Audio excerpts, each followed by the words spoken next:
Welcome back for another edition of I'm No Therapist, but today I'm excited to reintroduce to you my return guests and dear friends, Cathy and Jeff Tykert. Thank you for being here today. Thanks for having us. We're excited to be here. And of course, we have my husband, Kels Goodman. It's like I can't get enough. So I love being here, especially with my wife. This is a rare opportunity for us all to be able to be here together and to be able to talk about things that we've experienced in order to give opportunity for others that maybe are going through a situation where they are single and they're wanting to have a relationship in their life, or you're married and you're wanting to deepen your relationship with your current spouse. Yeah. So, I would like to dive into this with an acronym that we have come up with, Cathy and I, in talking about what we wanted to talk today with you guys about, and it's called AVA. AVA stands for authenticity, vulnerability, and accountability. That's awesome. So, in diving into this, authenticity, okay? When we are living in an authenticity state of mind, we are living in a vulnerable, we're living with integrity. Yes. I do think there's some relation between vulnerability and authenticity, like we talked about, but they are distinctly different. And we're starting with authenticity because that starts inside of us. Being authentic and living in integrity with who we want to be and who we are by nature helps other people to know us more clearly. Mm-hmm. I love the definition of integrity being also that it's who you are when nobody else is watching. Yeah, and then whether people are there to see or not, we're showing up very similarly. Yeah. The word integrity, interestingly enough, it comes from the same root as the word integrated. And so integrity is integrating the values that you espouse and believe in into your total life. I love that. Yeah, that's awesome. I love when you break a word down that you've been using for so many years and all of a sudden you understand the real meat of it. Thank you for sharing that, Jeff. So integrity. Kels, what does integrity mean to you? Well, integrity, it's kind of like what you said. It means when you're not being seen and you're actually having to operate, what is your normal operations? What do you do without anybody seeing what you're doing? And if you can be the integrity of, let's say, as a kid, a lot of times as a parent, you'd want to look at a kid and you go, what is he doing? So you peer in his bedroom without him looking. Yeah.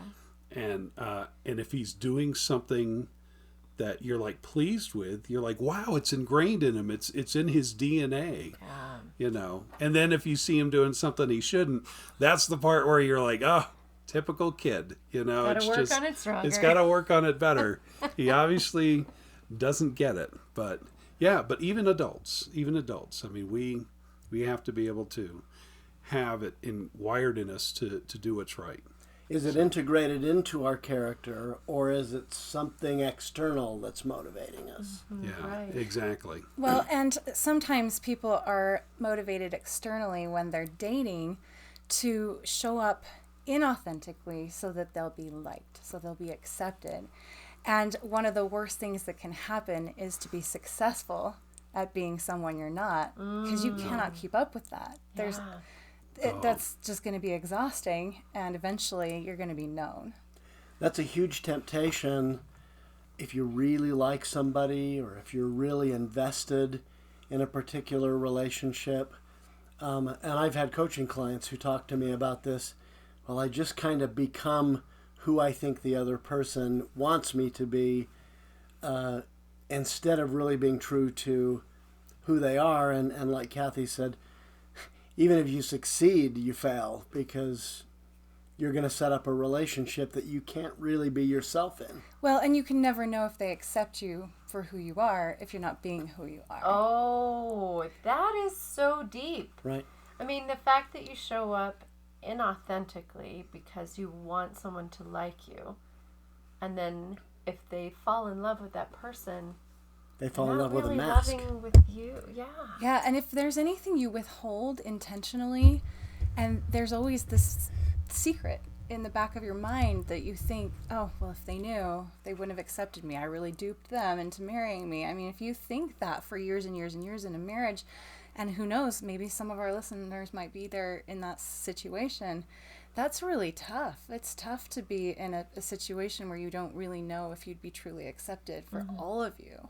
I mean, that's a super paradox, I think, because we're trying, we try, I think we all have a tendency to do that. We try to be what the other person wants us to be liked, but then we don't really feel like we are liked or loved or whatever because they're loving the mask we're wearing rather than who the real person is. Yeah. We actually made a video on LilyTube, our YouTube channel, called Dating Chameleons. Dating Dating. chameleon. Dating Chameleons. Oh, that's fun. Yeah, I so bet we that's- addressed this topic on there Yeah. because it is a phenomenon that's fairly common. Yeah. And when we show up and, try to impress the other rather than just be who we are. Yeah. Yeah. I think one thing that was really powerful for us in dating was that when we showed up, we were not always at our best. When you're dating, a lot of the times you dress up nicely, you show up in your perfect hair, perfect suit, and you act very properly, right? So how do you get to know each other authentically if you're always in that dating state of mind, Yeah. trying to show up perfect, right? Yeah, because in that way you're not seeing somebody, in their natural state. Being able to sit around, solve a problem, get sick. How are they when they're paying their bills? Whatever it is, because then it's like, oh. And I think we were lucky because we actually, both of us got sick during our dating. I want to say years, but it's more like days, weeks, months, the moments, the few hours. moments that we actually dated, before we said could I say do. our dating season. That's right. Our dating season, we ended up being, I don't know. We ended up I think I got a toothache. I think that's what it was. Yes. And then you got, I think you got I had sick an too. anxiety attack. Yeah, you had an anxiety attack. And it was just, but it was almost kind of like, oh, this is the real you. That's awesome. I can handle this. This reminds me of a fireside I was at once. I think Cathy knows what I'm about to say, but the guy was speaking about how to avoid the book, How to Avoid Marrying a Jerk. Oh, But yeah. somewhere in this fireside, he brought up as an example that TV show, The Bachelor, where one guy's dating 30 women or whatever, and he gradually narrows it down to the one he wants to explore things with. And he said, and they take you to all these exotic tropical locations, and he pauses for a second and says, I could fall in love with a turtle in a location like that. He said what they should really do is put them together in a room and make them fold laundry for 10 hours. Yes. That's right. There you go. Because that's real life. That's when you go home and the honeymoon's over, and that's when the real test is. I mean, it's funny, but Kels and I were talking off mic. We each had a brief second marriage, and they were both long-distance relationships, and so the courtship was one big vacation. Yeah, that's all it was. Yeah. It was just one vacation after another, and that was probably one of the mistakes, probably. Right. Yeah, because, I mean, you go to New Orleans, and you're listening to great jazz music and eating Cajun food, and it's so romantic and fun. And it was. I mean, it was a total blast, but... Well, is that Well, where see, that's what summer was love interesting comes is from? that I took my second ex to New Orleans also while we were dating. So that was kind of ironic that we Right. have such similar second wife story. So You know, and I'd actually just like to point out that once we are married and we have all of that reality set in, if we could fall in love with a turtle in a tropical location and we've maybe lost some of that spark, that's where we want to go and be in that tropical location with our spouse who we see all that reality with Right. and all that authentic real life stuff. Right. And, you know, dress up and be, you know, like kind of like we Your were best before. self, right? Our And that's best being self, intentional. yeah. Yes. And it doesn't mean we're inauthentic. I don't think it's ever a good idea to do that, but to, you know, create that spark again with that, you know, those nice things that we, you know, because we know they're authentic after we've gotten married and experienced all that, right? Right. Yeah. Well, I got a question. I wonder, when it comes to integrity, I wonder if is there a do you think there's a fake it till you make it kind of mentality? I mean, like I said, when you're a child, you're made to do all these things. So, okay, I'm going to go to church, or okay, I'm going to walk this old lady across the street, or I'm going to do this and that for a while, and then you're doing it even though you don't necessarily believe in it, but you're just doing it in hopes of it becoming a habit or becoming, and then eventually you can Ingrained in you. yeah it gets ingrained to where, oh, I do love this person, oh, I am doing this, you know. So I don't know if there's a moment to where you know, because I remember when I had to go through my first divorce, I would almost say that going through divorce actually strengthened my testimony in God and Jesus, because then I was pretending it for a while, not that I didn't have it, but just that it was just, I just was robotically doing everything. And then when I saw that my world had to crumble and I had to start changing things, now I had to be forced. Is it going to be wired in me or not? Are you here or are you not? And that I had to make that decision. And I made the decision that I'm going to do this. And I may not necessarily love this person that I'm serving or whatever, but I'm just going to do it because I want to do it right this time, you know. And so I don't know if there is a moment or a point in which the act that you're doing in integrity may have been faked, but through time it's to get you embedded. The wiring is going on. You know, I think that if that's period. I think if that's your intention, and by the way, sorry, I didn't mean to cut you off. No, that's I've done. I'm actually trying to get kind of an opinion here. Okay. So All right, so now I've lost my train of thought. Fake it till you make it. That's right. Smooth Oh, quote. so actually, as you were talking, I thought maybe we could transition fake it till you make it, because that sounds insincere, Yeah. to do it till you feel it. Yeah. Oh, So that's you a do good the one. loving Yeah. thing until you feel the love. Because you're not really faking it if Yeah. your goal is to make it. Right. Correct. To be You're still and being become. you're still being intentional if you're trying and not always succeeding. Yeah. Well, and it's kind of like changing a diet or getting off of smoking or something where you're having to retrain your body to evolve from doing something that you shouldn't have been doing to something that you now know you need to be doing. Is there a moment there where it may look like you're not really, your integrity isn't really there, but you're trying to make it there?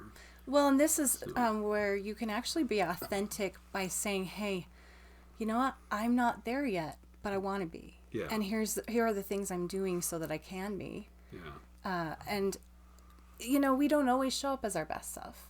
And even on dates, whether we're single and we're dating to, you know, get to know people, make friends, or if we're married and we go out on a date, you know, there's always going to be those days where you just don't feel at your best.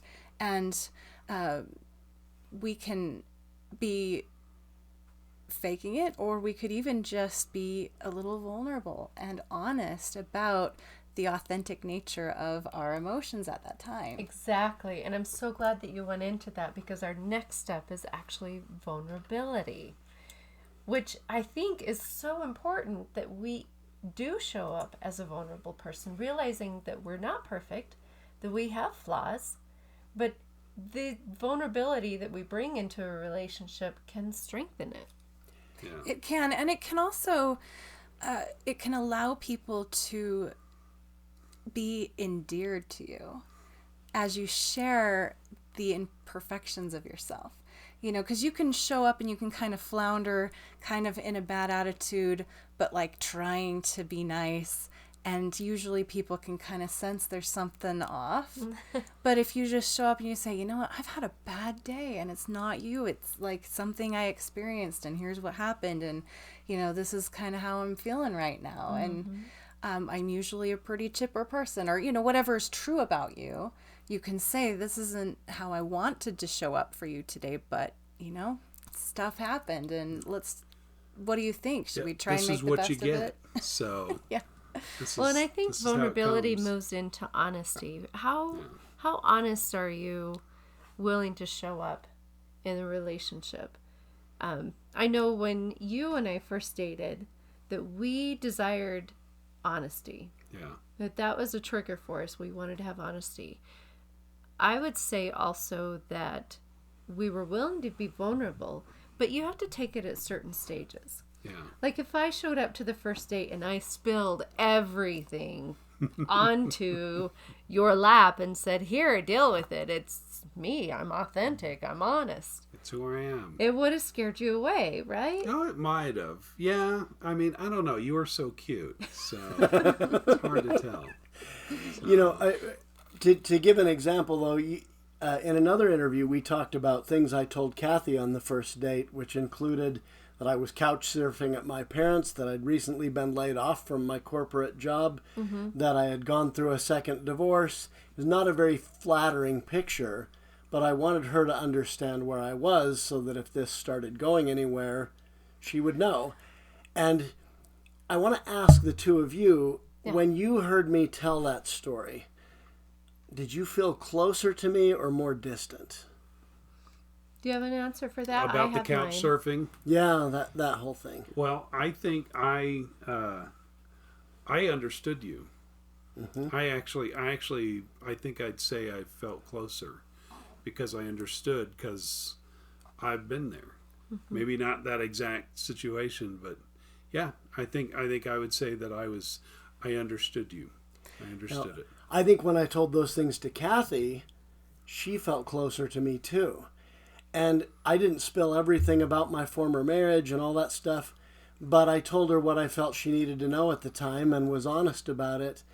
And so I think that made us closer too. And when you're vulnerable and you're, honest about yourself, I think it invites the other person to do the same thing. And I think that's why vulnerability creates connection. I absolutely agree with that. When Kels was vulnerable about his situation, it was after we had dated for a little bit. We knew that we could trust each other because we had to form a relationship first, and then we were able to talk about some pretty deep stuff.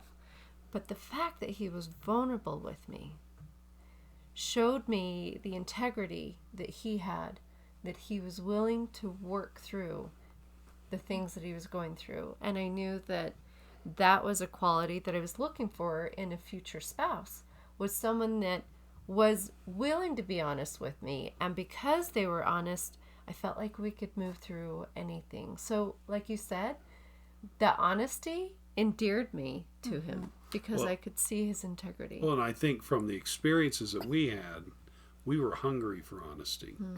So for me, it was just like, here it is, here I am, take it or leave it. Something I was thinking as we were preparing for this podcast is that some of our coaching clients, or at least some of mine, have been in positions where they are not quite sure how to navigate after being in the lengthy marriage and then navigating dating. It's really difficult for them to be patient with the process of getting to know someone new. And with this whole vulnerability thing, if we're used to being all in with marriage, and all of a sudden we're dating and we don't know this person, we have to use patience and wisdom and waiting to share certain things, not because we're being inauthentic, but because we're being judicial about when it's appropriate to share all of that. I really like that you went there, and that's similar to what I was talking with Kels, where we had to make sure that this person that we were with, we were willing to invest in a relationship. And I believe that it does take time to reveal all the things we have to reveal and the things we want to work on. But vulnerability is a key factor in relationships. So I want to go into our relationships and marriage. How has vulnerability helped you in keeping your relationship rich? Well, I mean, one thing that leaps to mind is if we're vulnerable with each other, if we don't have secrets, I try to tell Cathy the truth, even if I know I'm going to get in trouble. And I think we have to be able to do that. If I lost her trust, or she thought I was hiding something, or if I had a secret bank account that she didn't know about, or anything like that, I think it would put up barriers.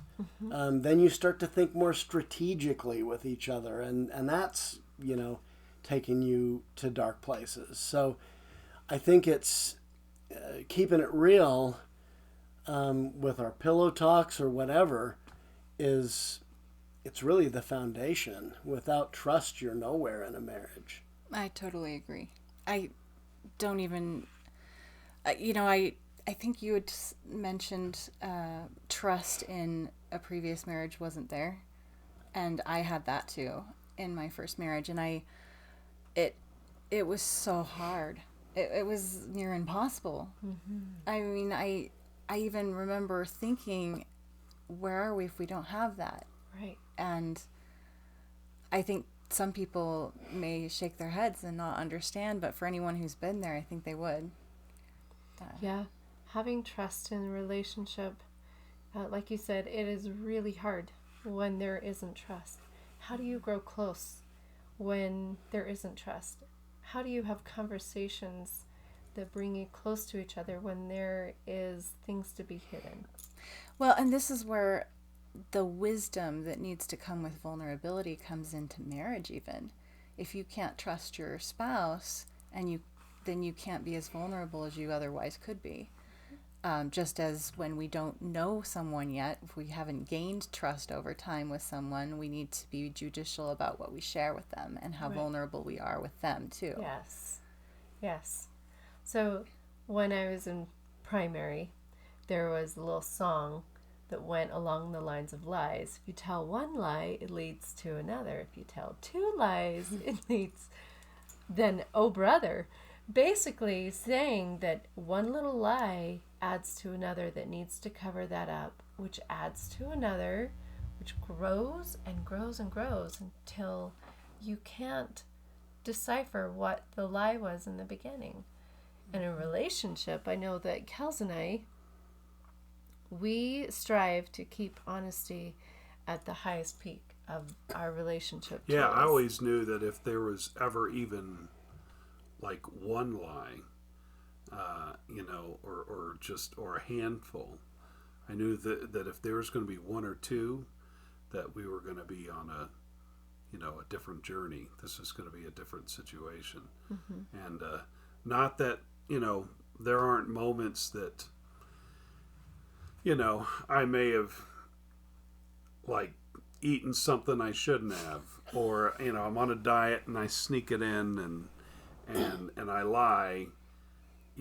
That's not something that's worth ending our marriage over, or saying, oh my goodness, you're lying. But if it's something heavy, that becomes, but even then, if it becomes a little habit, if you're comfortable, that's why I try to teach. I've always tried to teach the kids, don't get comfortable in lying. Because if you get comfortable in lying, then you're going to do it to your spouse. And I think a few times we've scared some of our kids by saying to my spouse, that's so far away. It's like, yeah, but no, you got to practice that now as a kid, because if you're going to lie to me and get comfortable, and then turn around later and say, oh, that was then and this is now. We've experienced that, where we've had a kid who later told the truth about something, and then we finally have a talk and say, is that how you're going to do it to your spouse? Oh, no. Oh, well, you never know. Yeah. Are you comfortable? So you don't want to get comfortable. So it's important to be vulnerable and honest. Yeah. To allow that trust to grow. Now, we live in a society where we have social media pounding down our throats constantly, in our eyeballs, whatever it is.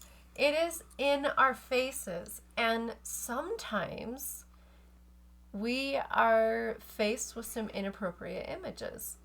How do you deal with that in your relationship? Good question. Well, honestly, if an inappropriate image comes up, I click out of it. And I never did pornography growing up or anything like that. He's kind of a unicorn. And so Good. I'm not really tempted by it. And I have a beautiful flesh and blood wife right next to me. If I want to be involved sexually, that's all I want.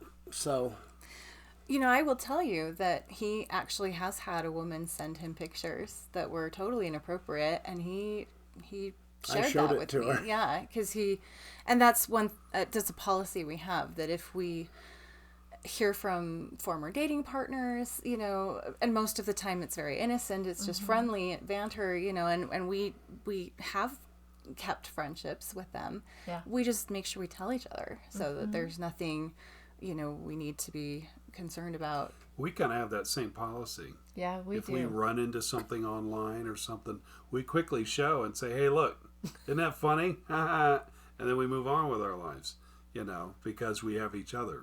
Or if we've seen something that has affected us, then we are honest with each other and say, listen, this came up and this is how I felt, and I just want you to know, because we know the value of being honest like that. Yeah. And I feel like you, Jeff. I mean, it's like that's part of being married, is to enjoy the spouse that you have. And, once you I am amazed at the spirituality that comes from being in love with your spouse and not needing to look elsewhere. It does work. I think maybe sometimes it doesn't for a lot of people, but I've seen it to where, in my first spouse, I was in love with her, but I admit there were moments where I thought, oh, it'd be nice to be married to somebody else. And that's terrible that I say that, but I'm sure she thought that too. It's authentic. Yeah, exactly. I'm just saying it like it is. But in this case, it's like I can see now. I see now a better example of what it's like to be in a happy situation and not worrying about looking elsewhere. It's amazing. So here's a really vulnerable comment along those lines. Our friend Dr. Jennifer Finlayson Fife talks about, in your intimate relationship as a couple, to deepen your connection, you have to be knowable. And people feel very vulnerable when they're in physical intimacy.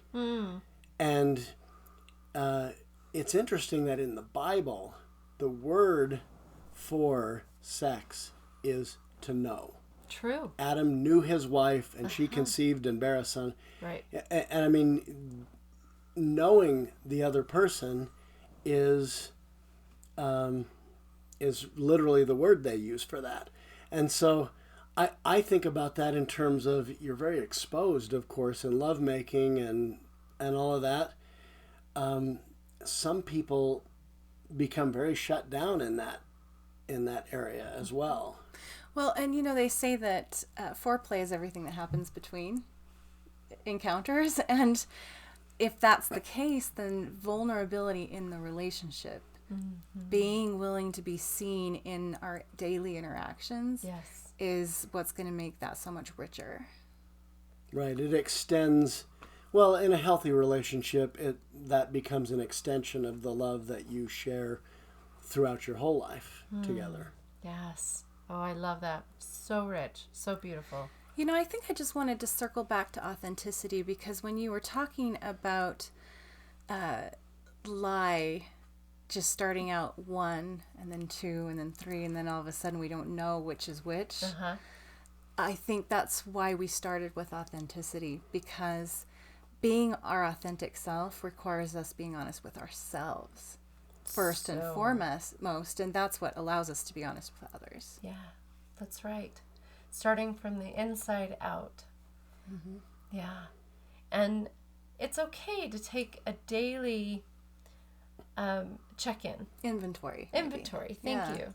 Yeah, it's okay to take a daily inventory. Where am I feeling right now? How am I showing up in the world? How can I better improve myself so that I can show up better in a relationship or to my spouse? Mm-hmm. Absolutely. And trying to be our best self is not inauthentic, especially when we're not at our best and we're willing to say it, and we're willing to be compassionate with ourselves enough to share it and not be ashamed. There's a talk quoted in Intentional Courtship by Elder Holland, but he talks about vulnerability and total vulnerability, and he said, we can't be married, at least in the sense that God intends us to be married, without complete vulnerability.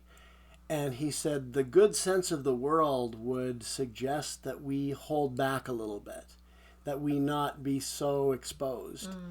And he said, did Christ, as he entered Gethsemane, basically, did he hold back? Or was he completely vulnerable? And he also made the point, and this isn't in the book, but I think it's an important thing. He said, now, I don't know all the buttons to push with my wife that would upset her or whatever, but I know most of them. Mm-hmm. And he said, if I push those to gain an advantage in an argument or whatever, if I find myself pushing those, that is enough for the Lord to damn my miserable soul to hell. And I mean, it's kind of a dramatic way to say it, but I do believe that when your spouse particularly is vulnerable with you, and when you understand where those buttons are, okay, now you have a sacred trust. Yes. Yeah. And if you start pressing those buttons, and it's tempting, in the heat of the moment to do that. Sure. But if you start doing that, if you give in to that, well, that's going to put up walls that are going to be hard to break down again. And I would say it's a stewardship. It's a stewardship we have when someone chooses to be vulnerable with us, especially our spouse. But even in the dating world, when we might maybe have dated someone long enough that we think we could share something vulnerable, if someone shares something with us or we share something with others, we would want them to be sensitive. And, I have experienced a few times where I shared and they weren't, and that hurt. It really hurt. So I think whenever we're vulnerable, we want to be received with sensitivity, and we should do the same for others. And I think that's a sacred trust, a sacred responsibility, even a stewardship that we can have in this life, that when people are vulnerable, to show that a lot of respect. Right. And when you are vulnerable, a lot of the times you feel that you can share your biggest hopes and dreams. And the person that you're sharing that with, you would certainly hope that they would appreciate and allow you to have that. That's something that I remember being drawn to Kells when we were dating, was that he shared his biggest hopes and dreams with me. And I had the stewardship, like you said, to hold that in a sacred space. Mm-hmm. And I could have used those vulnerable dreams to really hurt Kels when things were not going right, and vice versa. You held a sacred space for me to be able to share my biggest hopes and dreams, and you didn't pull me apart for it. Yeah, well, there was no sense to, because it's like, you're my wife. I mean, I'm in love with you, so it's like, why would I want to tear you apart? I mean, yeah, as we've talked in other podcasts, I have a bad habit of tearing myself apart, which I'm working on, but to hurt you, that would be the last thing I'd want to do. So, I think this might be a good transition to our third, which is accountability. And of course you wouldn't in those moments when you feel that love for your spouse, which is most of the time. But what about when you've lost it? What about when your heart rate is 100 miles an hour Cathy, and you're I never feeling lose flooded? it. I never lose. I don't know what you're and talking I don't mean about. you. I mean all of us, right? Yeah. Oh, yeah. So with accountability, this is where we take 100% responsibility for our own emotional well-being, for our own happiness, and for our own sense of calm and peace. And something that I don't know if we've mentioned this in a previous podcast with you, but I think it's worth mentioning here that 100% of problems, when they're trying to be solved, when one or both people's heart rate is over 100 beats per minute. Now, this is even if you're exercising, believe it or not. Yeah, wow. Exercising or even just emotionally flooded, if your heartbeat has risen, you have zero chance of working it out. Wow. And is this because you're in a fight, flight, or freeze mentality? Yeah. That's what it is. It's our physical bodies have put us in that state. And I don't know if you've ever witnessed this or experienced it, but if you're in the middle of that state of mind and you're trying to work something out because you just really want to work it out, or maybe the other person really wants to work it out and you just don't even know how to deal with that. Yeah. How long does it go? Hours? It can. We could do it all night if we have it in us to do that. Well, we yeah. don't. You're But stubborn enough that. yeah. Well, yeah, Jeff and I are very strong-willed. Mm-hmm. That's something we considered a lot in our dating is, do I want to be with someone who mellows me out, or do I want to be with another strong-willed person? And we ultimately chose each other, and that required us making some agreements with each other about how we were going to do emotional flooding. I'll tell you a story about this very briefly. After I wrote the letter to her where I proposed that we date for marriage, it wasn't very long, but she came to my city to go to a funeral of a friend of mine. And we stayed up late that night talking.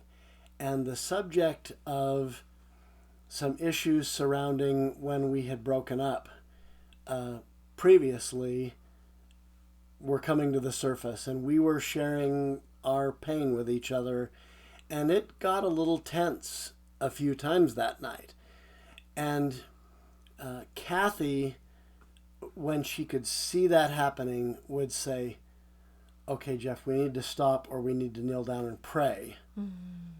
And so we did. We probably said 5 prayers together that night. And it would always shift things to where, okay, we're putting the relationship first again instead of trying to make our points to each other. And it would calm things down.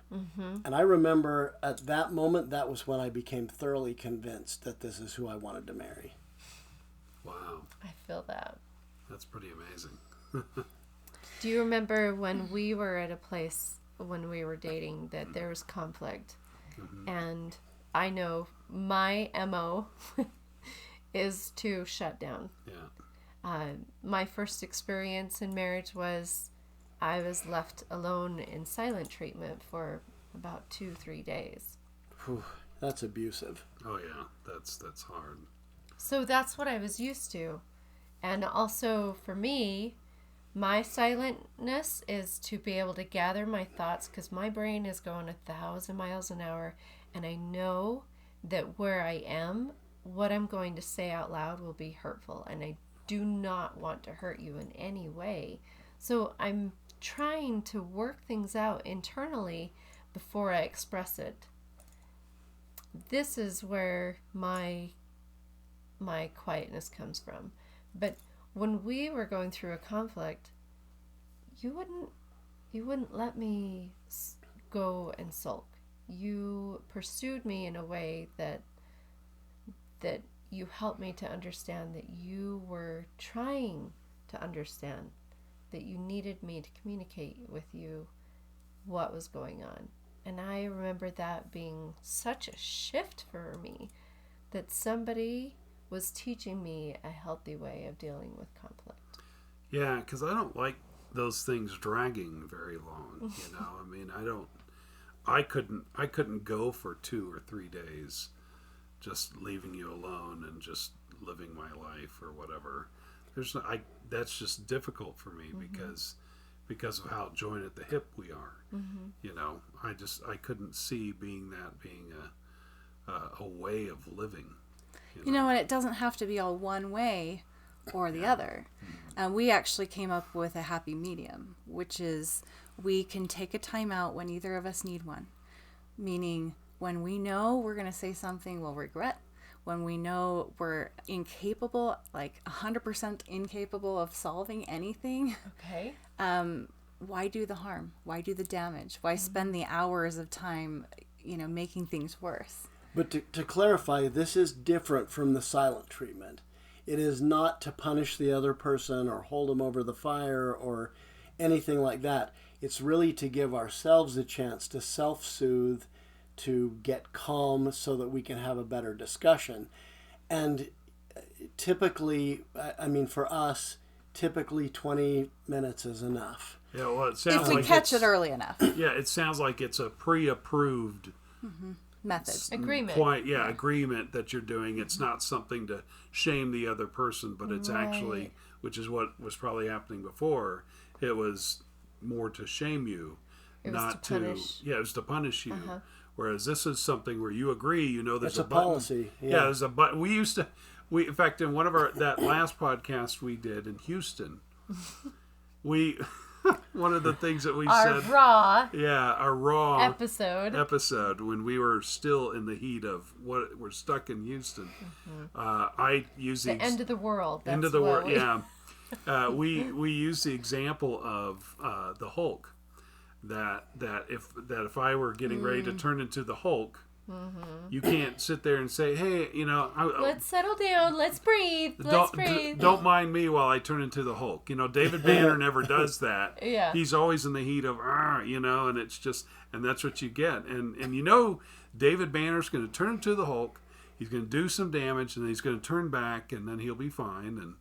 And you hope not to do that damage, but you hope to at least have a sign. I'm about to Hulk out right now, so give me a moment, let me Hulk out, and then I'll come back to Earth. And the only damage I was really doing was to myself. It wasn't, to anyone in particular. And that's the thing I have to work through, that we've talked about. And I think that your idea of having a timeout, I would say, is similar to having a pre-planned fire escape route. Yeah. I think it's actually like putting Hulk in a Hulk-proof room. A cushion. Yeah. There's no damage to you. There's no Boing, damage boing, to boing, boing. Yeah. the coupleship. There's safety in that. Yeah. And I think this is where the accountability comes in. I need to care to my emotional well-being right now. Yeah. Before I can be here to discuss this with you. And there's two other points about that. Okay, we taught our kids growing up, I think you guys probably have too, that decide now what you're going to do if you're offered drugs, so that when you're under the peer pressure and the heat of the moment, you don't have to be thinking through it, because you don't think well in situations like that. Okay. And whatever it is, whether it's drugs or sex or alcohol or whatever, we tell our kids, be ready with the answer so that it's automatic and you know what you're going to say. well, we as adults have to do that too when it comes to governing our emotions.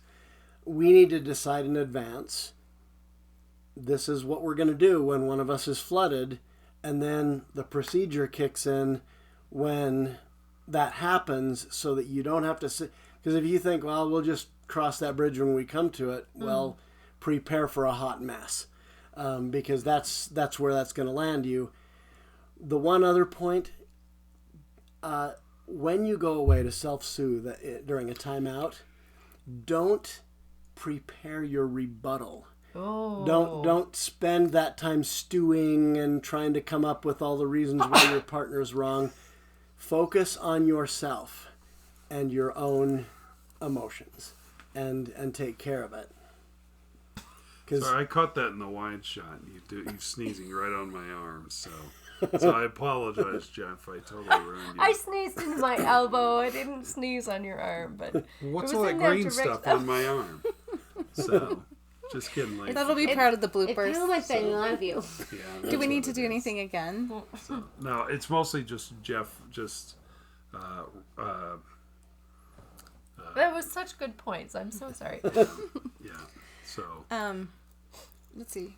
One other thing about timeouts, we have a measure that short of a timeout, if we catch it early enough so that we're starting to talk faster and talk over each other a little bit, either one of us can say, slow down. And when we do that, we're both supposed to take a breath and take turns.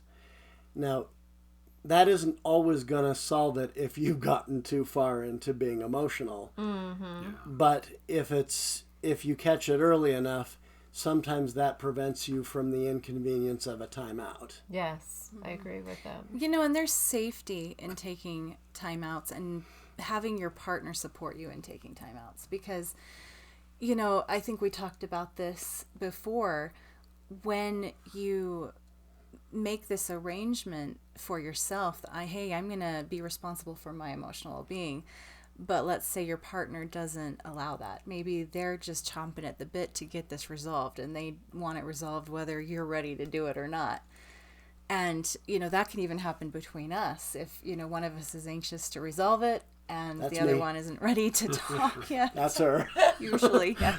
Yeah, that's We're not us pointing too. fingers here. Yeah, I'd love it to be done. Well, most of the time it works well for us, but that's the place where we can get hung up. But it's like, but after a good night's sleep or after, you know, an hour to myself or 20 minutes or whatever, I promise you will get better results. I promise. Anyway, but if you have a partner that literally will not give you your timeout, I mean, that's how my second marriage was. I would request a timeout when I knew I was not in an emotional place to be able to handle the turmoil, the traumatic conversation happening, and he wouldn't do it. And ultimately, I mean, that's partly why that marriage had to end, because it didn't feel safe. So I think there needs to be some mutual caretaking in allowing each person to be their own emotional well-being advocate. Mm-hmm. And I had the absolute opposite extreme with my first wife. We never fought. I mean, we ended up divorced, but we never fought. And people say, how could that be? Well, the reason I think why I'm sometimes sensitive to, I want to get this solved, I want to talk about it and get it over with, is she wouldn't talk. She would stonewall me infinitely. And so the answer to, okay, when are you going to be ready to talk? Well, never, you know, basically. Yeah. And so we couldn't talk about anything hard. And so I have that sensitivity. Kathy has the opposite sensitivity to someone. Don't push me to Not talk when honoring I'm that. not ready. That's not cool. Uh-huh. And so Wow. that's not a huge deal breaker issue because we've figured out how to manage it. Mm-hmm. But think about couples that try to deal with, I mean, everybody's got dynamics like that in their relationship. And the people that try to deal with those without any tools, without any skills, it's no wonder that 50% of the marriages end in divorce. And then those percentages go up with subsequent marriages. And something we like to say is, well, no, we don't have a 67% failure rate on our third marriage. We've got a 27% success rate, and we're going to be in that 27%. Or, I don't even know if that statistic is accurate, but it's somewhere around there. And, but the point is we believe that with intention, and that's why we wrote Intentional Courtship, and in the future we'll write other intentional books, that with intention, we can beat the odds. We can be in that success rate with intention, and this is one of the things we feel very strongly about needs to be the intention of every marriage, where let's stop having those fights when we have zero chance of solving them. Do we govern our relationship with intention or emotion? Yeah. Oh. Yeah. Intention will get us there. Emotion, if we govern it with unbridled emotion, it's just going to be a hot mess. Yeah, and I think this is one way, besides honesty and trust, which is fundamental, and it wasn't like the big focus of today other than being authentic, which is, that and having integrity. I guess it was really honesty through being authentic and real and integritous. Besides that, I think managing our emotions and doing it with skill and being able to take this responsibility for ourselves seriously and be able to support one another in it, I think this is what divorce-proofs marriages. It's a good point. It's a very good point. I think the thing that balances that a little bit is, and I should say this by saying, I read Dr. Greg Bear's book, Real Love, when I was going through my divorce. And I fought with it about 3/4 of the way through. Interesting. And the reason was he basically said, you have to honor your partner's agency all the time, every minute, even if you don't agree with what they're doing or think that it's unwise. And I was thinking, well, what do you mean? I can't demand that my partner do anything. Didn't she make covenants? Didn't she promise to love me? Didn't she promise? You mean she doesn't even have to talk to me if I'm hurting? How can that be right? I fought with it like that all the way through, and it finally dawned on me as I probably read it from him several times in the book. Love not freely given is not real. And so if I have to manipulate, force, coerce, what I'm getting for that is imitation love, not real love. And deep down, I know that. There's a lot of anxiety in that grasping. And I realized that my first marriage was based on an exchange of imitation love. And when the exchange wasn't to one of our advantages, the other one was always unhappy. And so I think when we talk about accountability, it's not really about holding our spouse accountable. Yeah. We don't really have the right to do that. We can hold ourselves accountable. Correct. Oh, absolutely. This accountability thing is all about self-accountability. And one thing, so we interviewed Jennifer Finlayson Fife on LilyPod. Okay. It was an amazing interview. She's a Latter-day Saint sex therapist, very popular one. Yeah. Okay. And she gave a lot of really good counsel and wisdom in it. And the thing that she said about, okay, well, what's the one quality that everyone should look for when they're looking for a partner? And she said, someone who's willing to see themselves. Someone self-reflective, I think, is the terminology she used. Yeah, someone who's willing to be self-reflective, and I think even self-improving is what she said. And I think this comes back to the accountability. When we're accountable for ourselves, we are taking that inventory, like you said, Stephanie.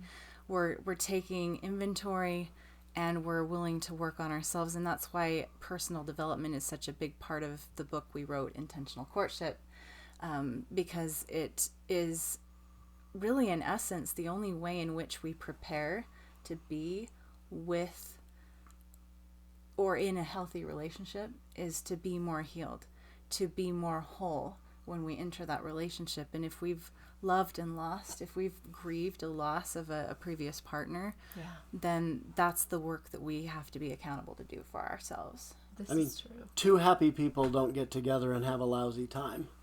Yeah. Normally, a marriage is unhappy because one or both of the partners is kind of chronically unhappy. Well, and marriages themselves aren't either happy or unhappy. It's Right. just two people that either are or are not. Yeah. Well, I've always thought that, like, when I met and dated Stephanie, falling in love with her was easy.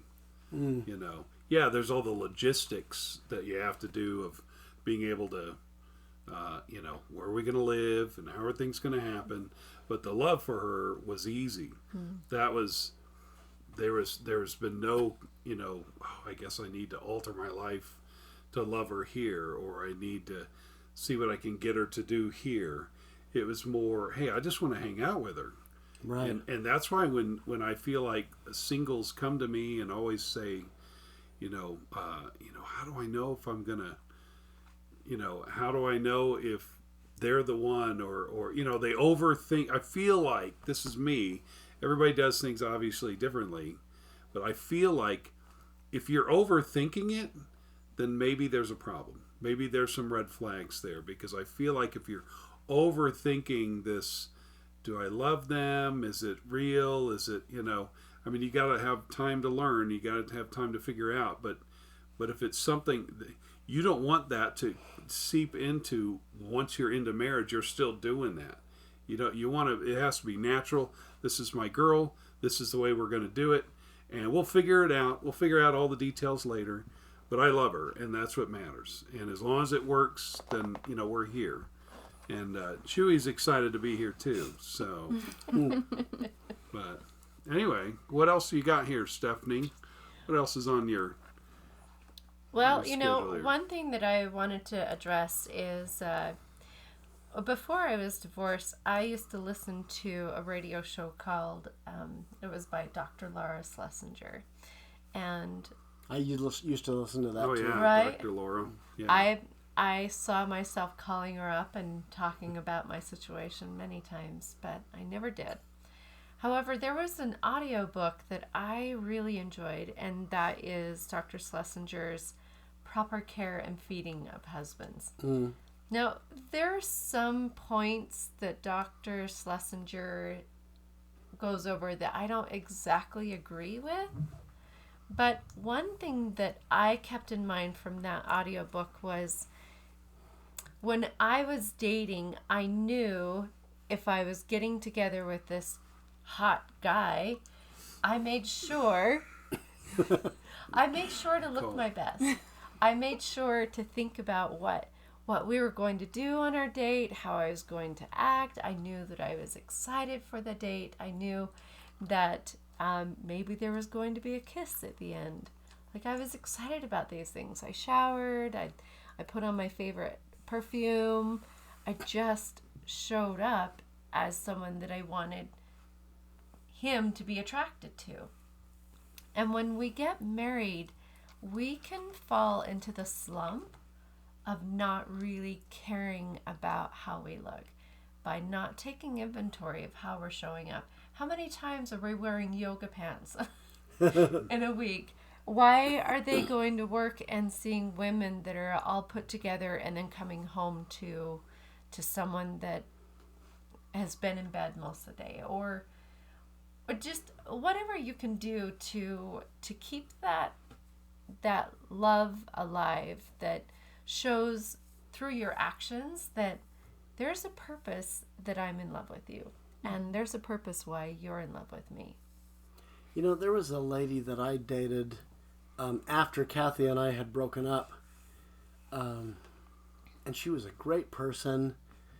She had lost her husband under some tragic circumstances, but fun to talk to. She had a dry sense of humor that I enjoyed. I mean, there were a lot of things I liked about her, but when she showed up to our first date, she was in dirty jeans that were blown out at the knees. You know, she was in a cardigan that had holes in it. and her hair looked like it hadn't been washed in a long time. Well, I looked past all that for a while because maybe she had a bad day. I don't know. Yeah. And she seemed great. I mean, she was great.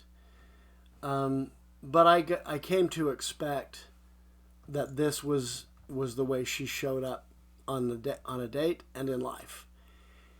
And I had something come up where my great-grandmother was a prominent artist, and there was a dinner at the BYU Art Museum that they did for our family. It was sort of a highbrow kind of event, a dress-up kind of event. Okay. I wanted a dinner partner, and I thought about inviting this woman that I was dating. Mm-hmm. And I thought she wouldn't fit in. And so I didn't, even though we weren't dating anymore, we were friends, and I asked Cathy to come as my dinner partner because I knew she would dress nice and, do well in that setting.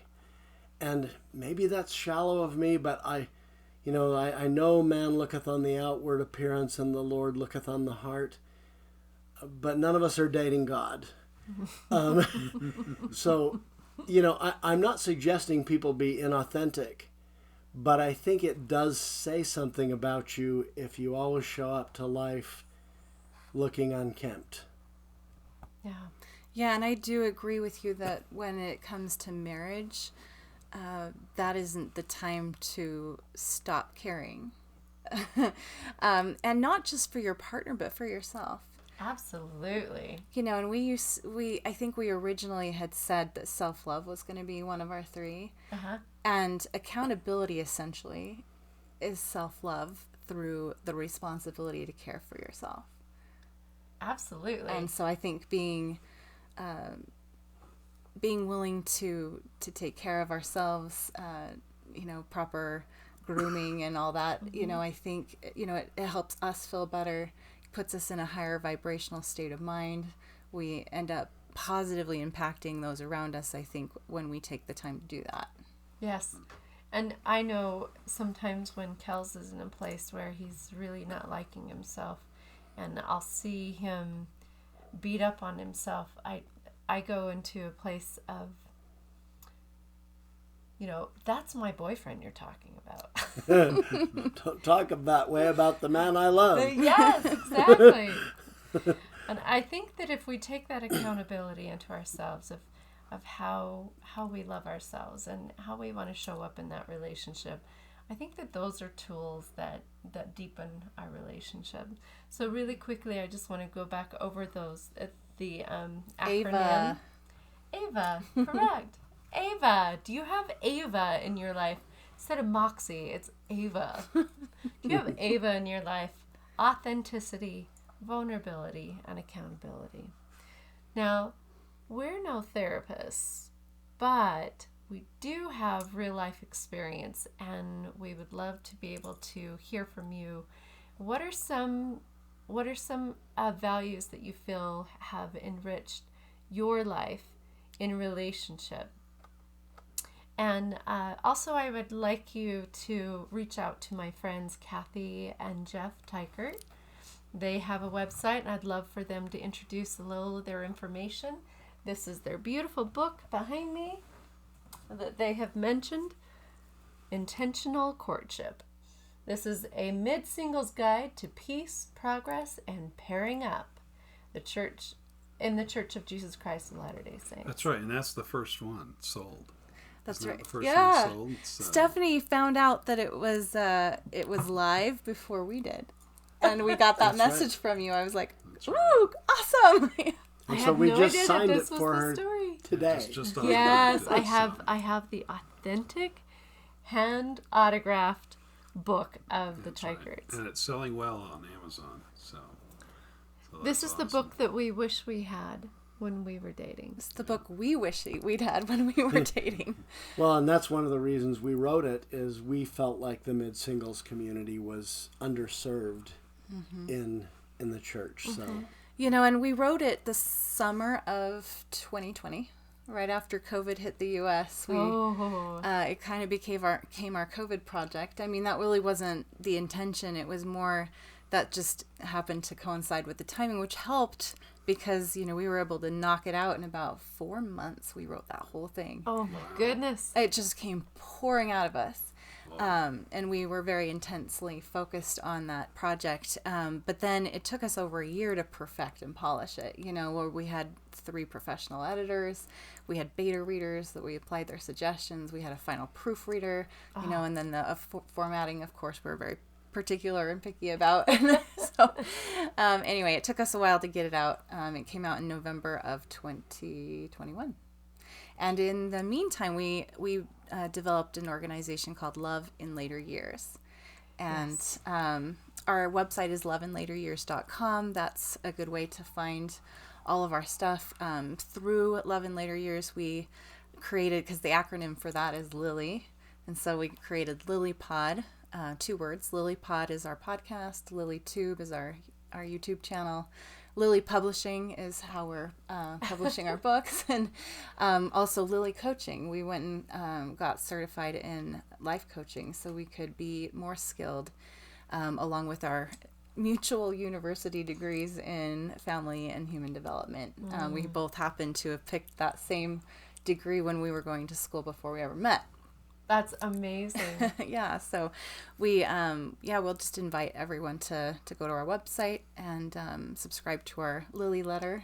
We send one each week to our subscribers. Feel free to email us at loveinlateryears @gmail.com. Yeah, and we're on Facebook, Instagram, TikTok, LinkedIn, all the places. All the goods. Yeah. So if you're not reaching out to Jeff and Cathy Teichert, it is your own fault. They're a fun couple with a riot full of stories, so it's awesome. Yeah. And they are being authentic and vulnerable and accountable. Well, our book is pretty vulnerable, honestly, more vulnerable than I am probably comfortable with.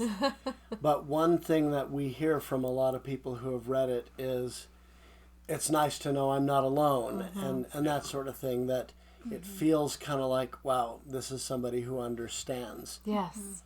Yes. And I would say, too, that, having you in my home has been such a treat because I can feel your spirit. I can feel that you're authentic about wanting to reach out and let others know that they are not alone, that they have options, and your willingness to share your vulnerable stories, I believe, are a powerful tool for connection. I know that we all have friends, and we all have our own personal stories, our own trials, and through tools like these, we can triumph through those trials. And be transformed into who we are really meant to be. And that transformation can come a lot more easily and readily to those with tools. And that's why we're trying to create and share those tools.